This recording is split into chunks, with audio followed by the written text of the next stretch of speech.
Hey guys, hope everyone is doing well. All the reaction from the series loss to those Braves. But the Marlins, they have two starters very much in the hunt for the Cy Young. We're going to dig into both of those guys right after this. You are Locked On Marlins, your daily podcast on the Miami Marlins. Part of the Locked On Podcast Network, your team every day.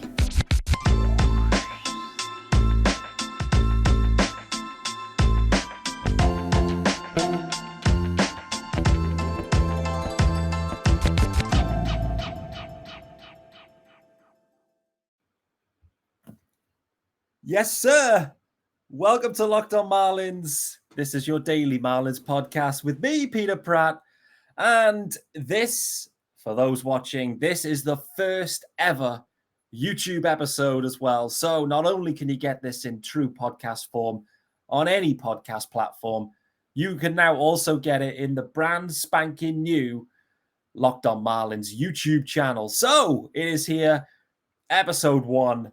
For YouTube anyway, but the Monday episode of Locked On Marlins. And thanks for making Locked On Marlins your first listen of the day. And I have one of the UK GOATs in the house. Shaun Barrett is joining me also across the pond. Shaun, how are we doing? I'm doing well, Pete. Thanks for having me on. I think I was your first guest on the audio version, and I'm your first guest on the video version. I will apologise now to all your viewers for my radio face. But we'll do what we can do with it. The funny thing is as well, for those that maybe have never seen Shaun before, perhaps, it was only a couple of weeks ago we had what I would describe as a sizable beard, very Dallas Keuchel, perhaps, is maybe how I describe it. So he's fully trimmed it off and is then got a bit of stubble working now. So, great to have you on, Shaun. And thanks for all the listeners joining us on the YouTube channel. And, guys, do subscribe wherever you prefer. If it's YouTube, if it's podcast, hit the subscribe button. This is a daily pod coming at you Monday to Friday, of course. So, Shaun, the Marlins, they drop the series against the Braves. I'm going to ask you for your key takeaways from it, but we also will need to get into Sandy Alcantara on Sunday. It was absolutely sensational. But before we get into Sandy, your key takeaways from this 2-1 loss. A lot of close games, though, with these Braves. What was your takeaways? Yes, the season continues with these close games and, unfortunately, mainly close losses. One of my takeaways may be something that's not specific to the game or on the field was the attendance continues to be slightly above what we're used to seeing, especially these weekend games and specifically the Sunday games. So that's a really, really, interesting and important thing for the Marlins. I mean, Sunday is always worth watching, but to get over 15,000 fans in the stadium for, a team that are a few games under 500 is something that's really interesting to see for me. That is a really good point. I think it was called out maybe on the broadcast as well about how the Sunday attendance was high and attendances in general. Now, Eli spoke about it on his Fish Stripes pod earlier today as well. So, yeah, people are noticing, that the Marlins attendances have definitely been up on weekends, clearly. The Saturday this week wasn't so well attended. Obviously, there's a lot going on in Florida sports right now, clearly with the Heat and the Panthers. So, we can understand it. There was a clash on the Saturday. The Sunday, not so much of a clash with those other sports. So the Marlins weren't fighting. Plus, Sandy was on the mound. And the Bravos are in town. So, listen, good matchups. Sandy, Ronald Acuna, a lot of fun. My main takeaways from the series in particular were Ronald Acuna is back. He is absolutely back, Ronnie. I hadn't seen a lot of his at-bats live, but he's fully back. He looks full go to me, and I think he'll be man in the outfield very soon, which I think will make the Braves even better. Marcell Ozuna definitely still struggles out in left field, and so I think he looks more of a DH, I think. The other interesting takeaway I had was the fact that Anthony Bass was warming up in the pen yesterday, potentially in line to get a save opportunity if required. I thought that was a really intriguing wrinkle.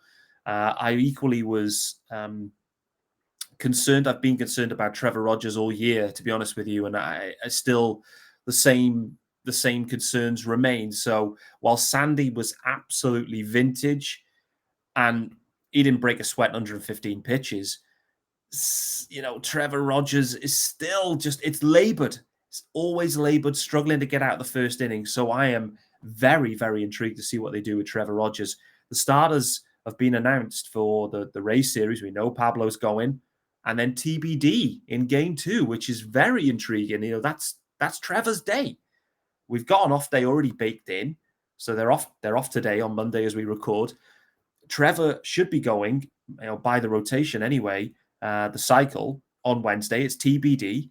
Craig missed reporting just before we came on air here that maybe they're going to go bullpen game and push Trevor back to face the Braves maybe on Friday.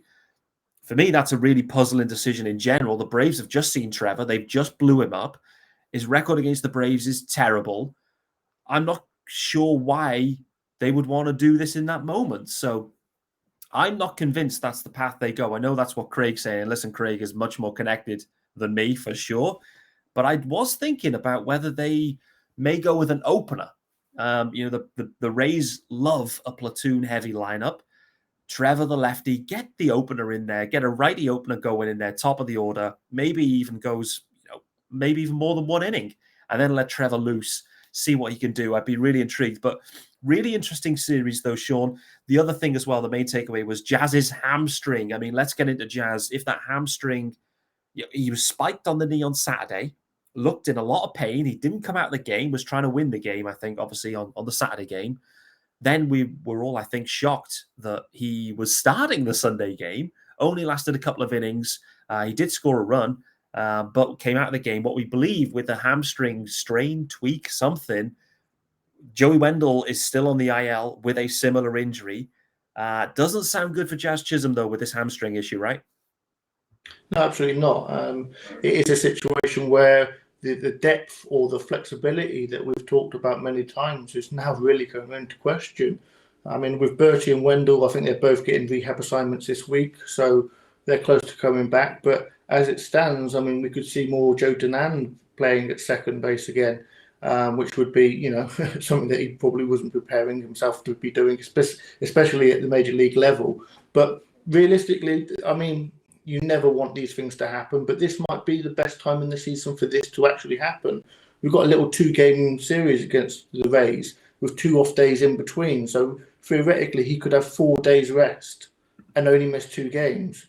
I mean, it's very rare that happens in a season. So, it's a bad state of affairs, but realistically, do we want him coming back? I mean, the first game's against one of the toughest lefties this year. Yeah. Now, that him avoiding that anyway would probably be a good thing. So I think realistically, if it is just a little tweak, if it's nothing major, nothing that needs an IL stint, then sit him for both games, let him have 4 days off, because you don't want him coming in and playing in that second game and tweaking it even further and then needing an IL stint. Give him 4 days off, let him rest, and we'll come back against the Braves. Yeah, you make a really good point, because obviously at game 1 tomorrow, Shane McClanahan going for the Rays, and is one of the best lefties in the game right now. It seems he's absolutely scorching hot.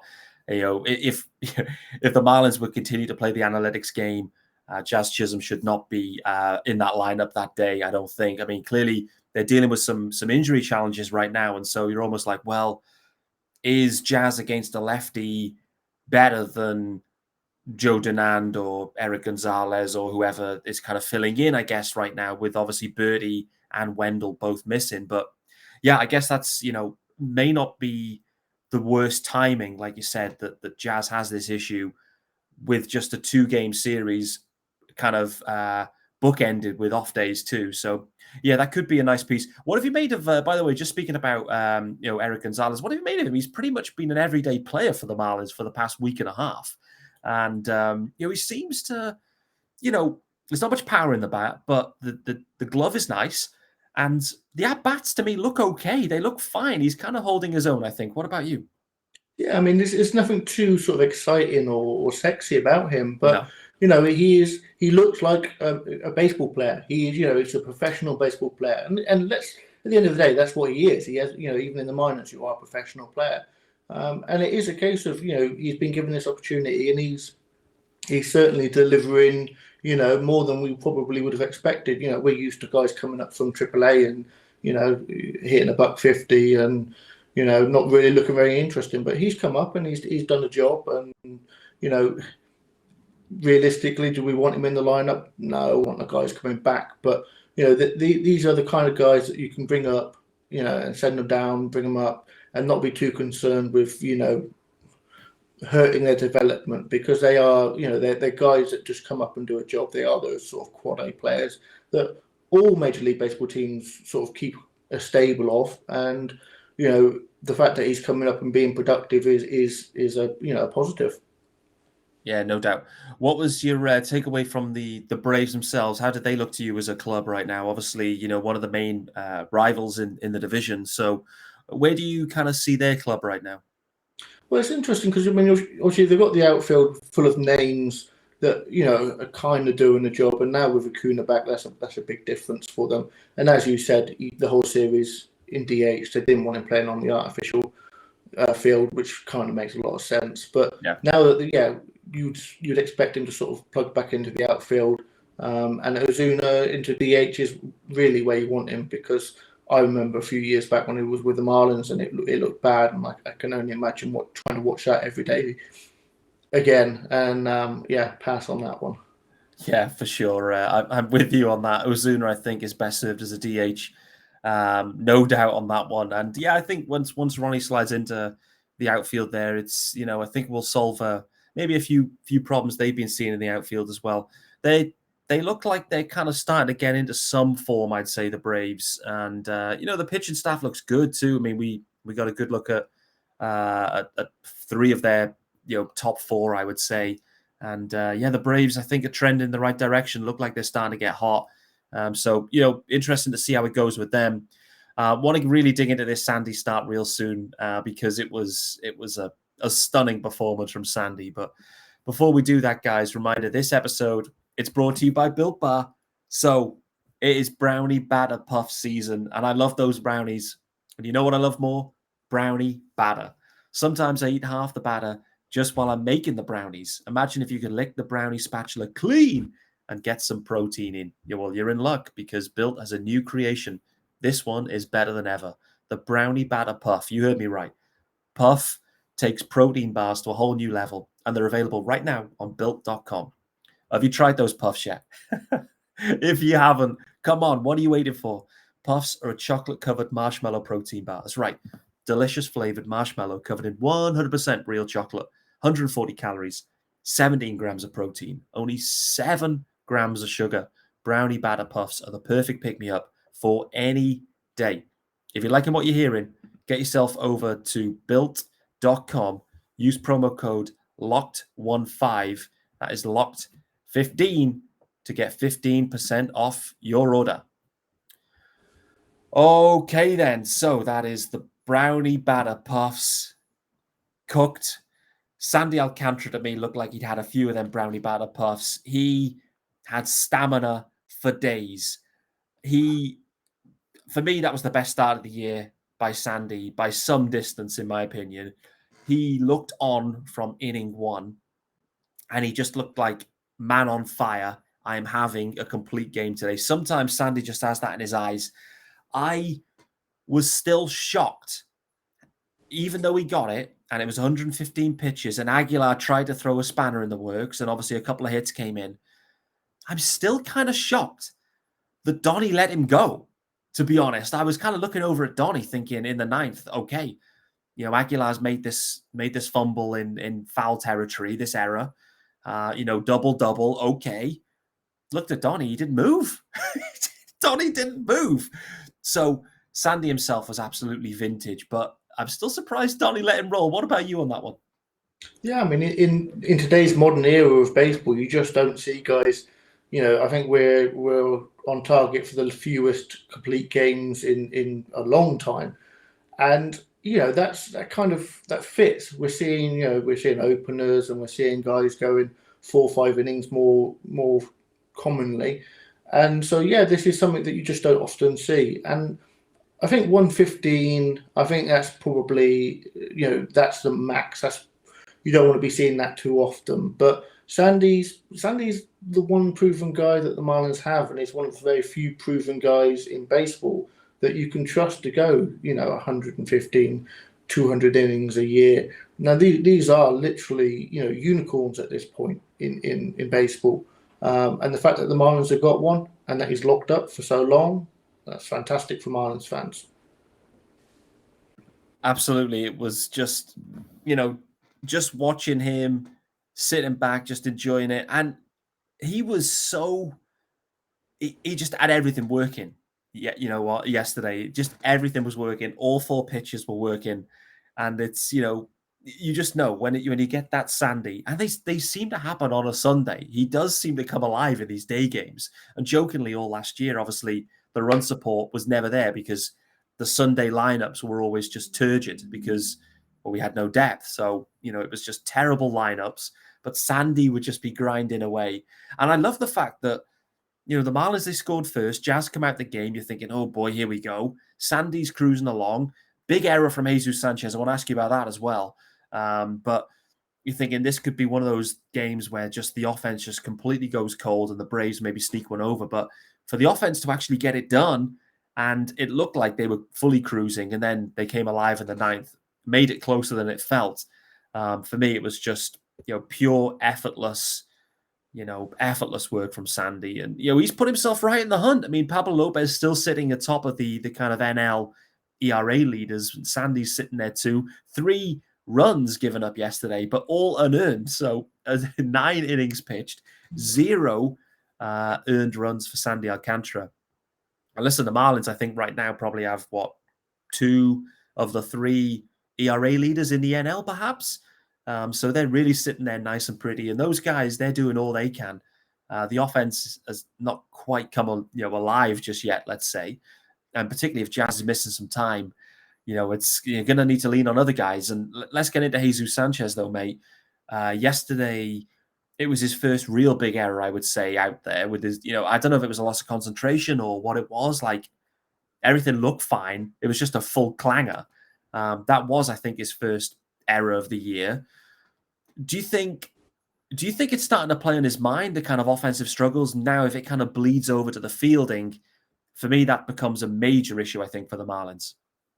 Yeah, I mean, that's often the case. I mean, I think we spoke a little bit about BA at the beginning of the season, the hitting woes that he was having, and then the defense sort of started to suffer as well. Jesus Sanchez is not an elite centre fielder. We all know that. And, he's done a good job. And as you said, that was his first error, or at least the first one that I can recall. And his defense grades, below average in centre field, but it's never felt like, it's going to cost us games here. Now, luckily, that didn't cost us the game because that would have been typical Marlins for Sandy Sundays. So, at the end of the day, he's going to have an error or 2 or 3 or 4 over the year. But at the moment, he still looks to me like he's doing a reasonable job in centre field. And as long as that continues, I'm not going to get too concerned. The offense is starting to, it's not been too bad. I mean, he's got a couple of hits over the last couple of games. So, I'm not saying that he's recovered from, the struggles he's had, but they've not continued excessively. So, has he turned the corner? Probably not. But he's getting a couple of knocks here and there. The home run the other game a couple of days ago was important. We just need to see, shuffling Jesus back. We need to see him, feeling himself again. And until that happens, I think we're all going to be a little bit worried about him.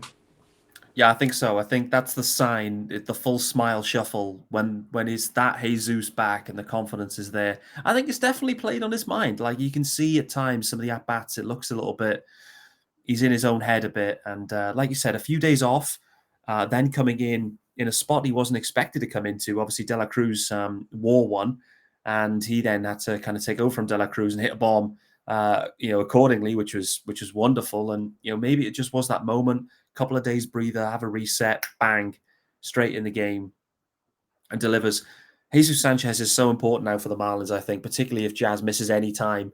And I think the series is interesting too, because, going back to the Rays, Jesus Sanchez was, formerly with the Rays, obviously. So interested to see. He'll have a point to prove. Just thinking about people that had points to prove as well. Soler going up against the Bravos over the weekend. I'm now of the opinion, though, Shaun, that Kim Ang got this one right. I believe Jorge Soler is an upgrade on Adam Duvall. What about you? Yeah, I mean, I think an upgrade on him this year for sure. Is he as good as what we got from Duvall last year? Not yet, but he's definitely warmed up, and the home runs he hits. I mean, Duvall hits some good home runs. He hits some real far home runs, but when Soler hits it, he really hits it. These are elite 80 grade home runs that to see in person would just be spectacular. Yeah, no doubt. So let's flip it over to the pitching side. There's some really interesting kind of subplots going on right now, mate, because Jesus Luzardo, is at the back end of his IL stint. We're not clear if, what the plan is with Luzardo, but let's say it's just straight back into, the full action. You've got Cody Poteet that made a spot start. Poteet actually pitched a couple of innings the other day. So you're kind of thinking, okay, is Poteet back in as a reliever now? When's Luzardo back? Eliezer Hernandez had a decent night, actually, but vintage Eliezer gave up the home run like he does, but, he wasn't blown up for sure. So you've got Eliezer where it's kind of like, it is what it is. Poteet came in, did a nice job back into the bullpen. You've got, obviously, Sandy and Pablo doing their thing. Trevor Rogers is an unknown for me in terms of what the plan is. Is he starting Wednesday? Has he got an opener? Are they pushing him back? What are they actually planning with Trevor? There's so much uncertainty kind of brimming around with this rotation right now, other than the kind of main two. I think there's some really interesting decisions to make here now. Plus Max Meyer gone on the IL, and then you've got Edward Cabrera, that to me now is at that point where he's available now for the major league club. In my opinion, he was late starting. He looks like he's built up now. 6 innings last time out. I think 10 or 11 Ks. It was by far his best outing of the year. Looks to me like Eddie Cabrera is ready to rock and roll. So I'm really intrigued to see where the Marlins go with this. How are you seeing the kind of shakeup happening here with this rotation? I think it's a tough one to decide because you've got so many options, and you're never going to go 1 to 5 all the way through the year, and I don't think any team can expect to do that. So yeah, you're going to bake in a few sort of bullpen days, and again, talking about these 2 days off, you can get away with a bullpen day, and you've got the day off. Give the bullpen days hurt you when you have one, and then the next game your starter only goes 3 or 4 innings, and all of a sudden you've got guys throwing back-to-back days and a lot of innings. So realistically, if the Marlins do want to give Rogers, a complete skip in the rotation, or just give him a couple of extra days rest, I think this is a good time to do it, especially after that start. But going back to what you said earlier, do we really want him going back to back? Is it to back with the Braves? Because that really doesn't look good. So I would either start him in the second game of the Rays, looking to have either an opener or a piggyback. We've talked about this before with Eliezer. Yeah. And we've talked many times about the Marlins wanting to be the Rays. Well, wouldn't it be a perfect time to have an opener for the Marlins against the Rays? Especially with a team like the Rays, who are going to have platoon bats left, right, and centre. That's the way they're built. They're built so efficiently.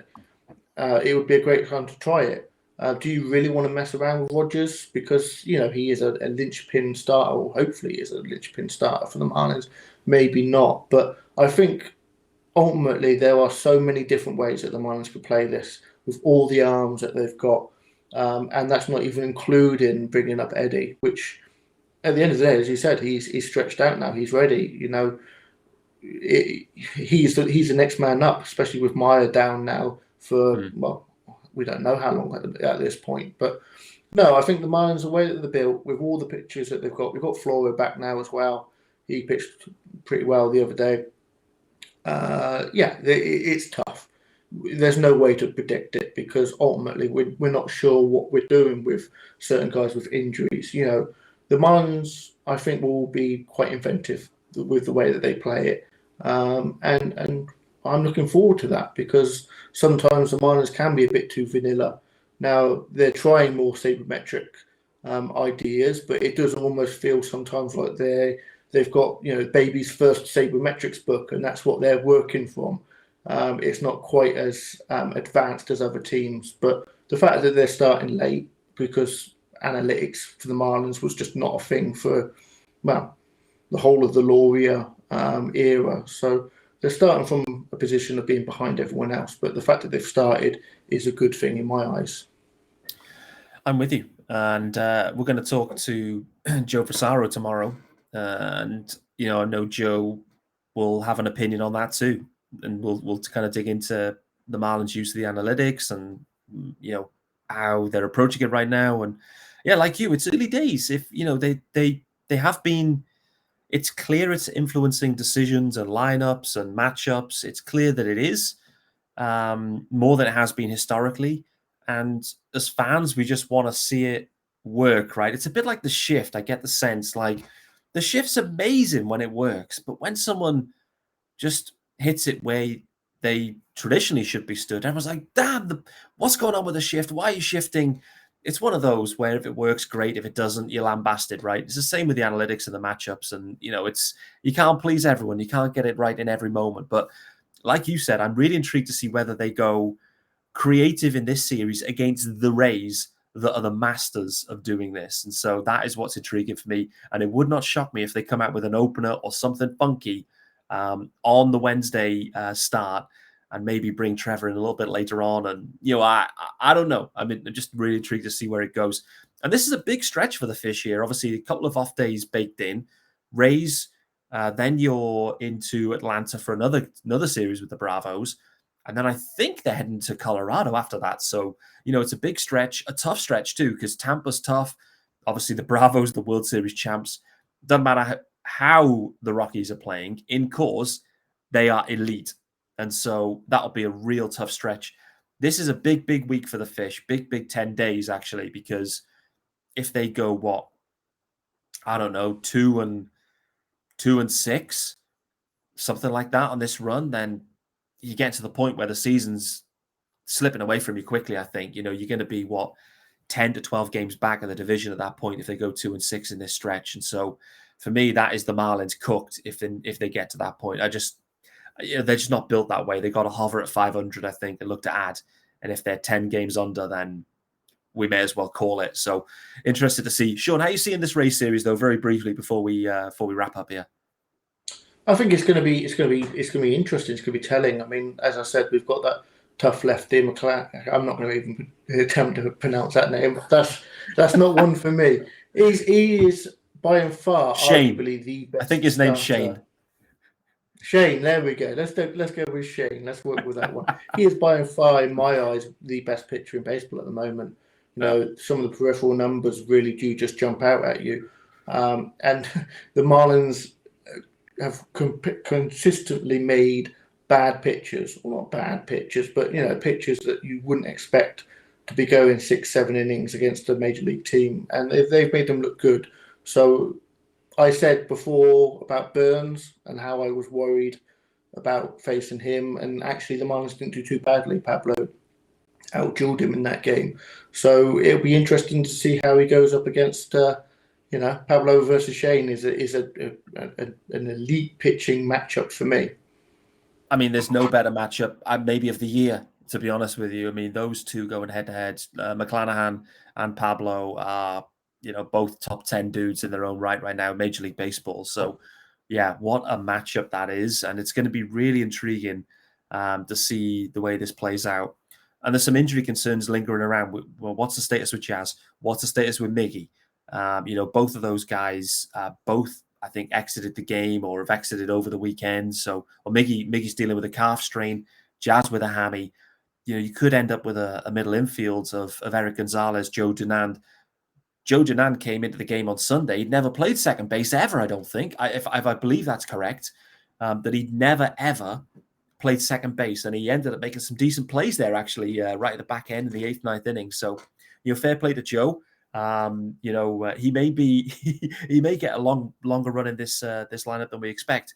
We're hoping obviously Birdie and Wendell are kind of back soon, but maybe for this Rays series it's going to be Gonzalez and Joe Dunand, which it's not quite the middle infield that we'd maybe hoped or anticipated, but nevertheless, ultimate pitching matchup.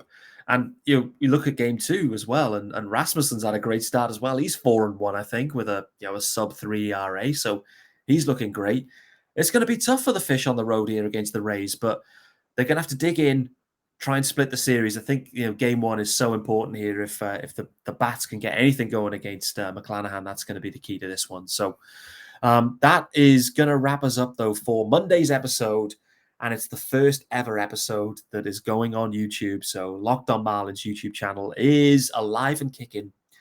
Go and get yourself subscribed. Drop some comments. What were you thinking? How is the lighting quality? How is the sound quality? What do you think of Sean Stubble? What do you think of Mike Quiff? Is it to the standard you expected? So get in there.